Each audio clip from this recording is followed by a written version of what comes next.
नमस्कार विद्यार्थी मित्रांनो, जोशना पवार या यूट्यूब चॅनलमध्ये आपल्या सर्वांचे मनापासून स्वागत आहे। आज आपण इयत्ता 7वी ची विज्ञान कृती पुस्तिकेमधील कृती क्रमांक 5 ते कृती क्रमांक 8 पर्यंत वही पूर्ण करणार आहोत। पहा विद्यार्थी मित्रांनो, जर तुम्हाला 7वी च्या वर्गाची विज्ञान कृती पुस्तिका पूर्ण करायची असेल तर आपल्या डिस्क्रिप्शन बॉक्समध्ये इयत्ता 7वी विज्ञान कृती पुस्तिका प्लेलिस्ट देण्यात आलेली आहे। ती प्लेलिस्ट पहा आणि आपली वही पूर्ण करून घ्या। कृती क्रमांक 5 पाण्याचे गुणधर्म। 1 निरीक्षण करा व चर्चा करा। 2 पाण्याचे गुणधर्म देणारी काही चित्रे दिली आहेत, या चित्रावरून तुम्ही काय निष्कर्ष काढाल ते थोडक्यात लिहा। आपण त्या ठिकाणीच उत्तर लिहून घेतलेले आहे। पाण्याचा वाहकता गुणधर्म, पाणी अत्यंत लहान छिद्रांमुळे फटेतून वाहते। पाण्याचे गुणधर्म देणारी चित्रे या ठिकाणी देण्यात आलेली आहे।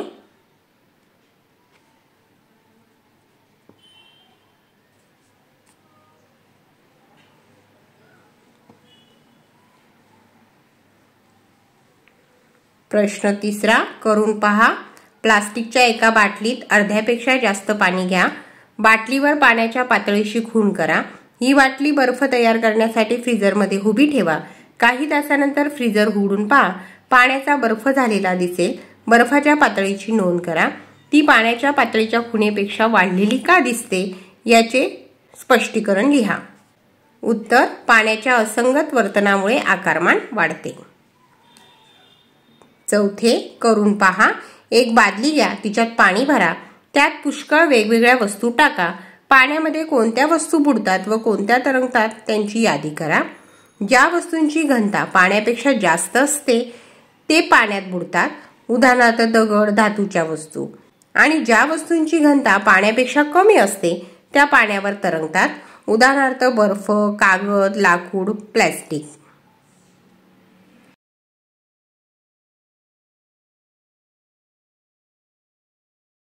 कृती क्रमांक 6 पोषण।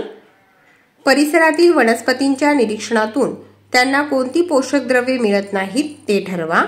2 सभोवतालच्या प्राण्यांची निरीक्षणे नमूद करून पुढील तक्ता पूर्ण करा।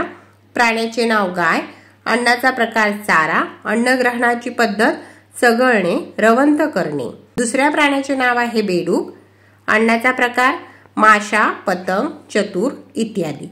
अन्नग्रहणाची पद्धत गिळणे। कृती क्रमांक 7 मापन। 1 निरीक्षण करा व चर्चा करा। चित्रातील चुकीच्या मापन पद्धतीचा शोध घ्या व त्याचे कारण सांगा।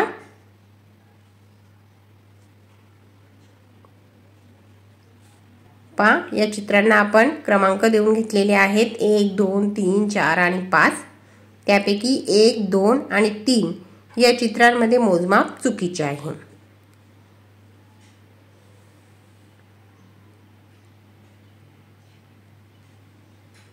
दुसरे निरीक्षण करा व चर्चा करा।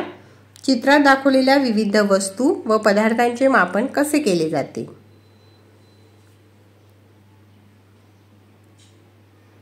त्या ठिकाणी आपण लिहून घेतलेले आहे। पहिले ग्रॅम, किलोग्रॅम, दुसरे सेंटीमीटर, मीटर, तिसरे जुडी, किलोग्रॅम, चौथे लिटर, 5 अंगठी म्हणजे सोन्याचे मापन करायचे आहे ग्रॅम, पुढे आहे सेमी, मीटर।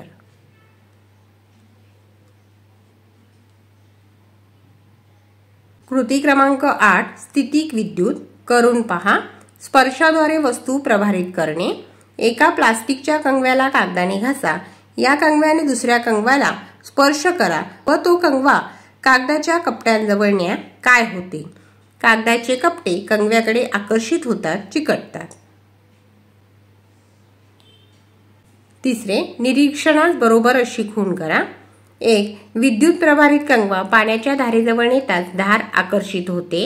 2 विद्युत प्रभारित कंगवा पाण्याच्या धारेपासून दूर नेताच धार पूर्ववत होते। दुसरे करून पहा। खराब झालेली ट्यूबलाईटची नळी अंधारात ठेवा।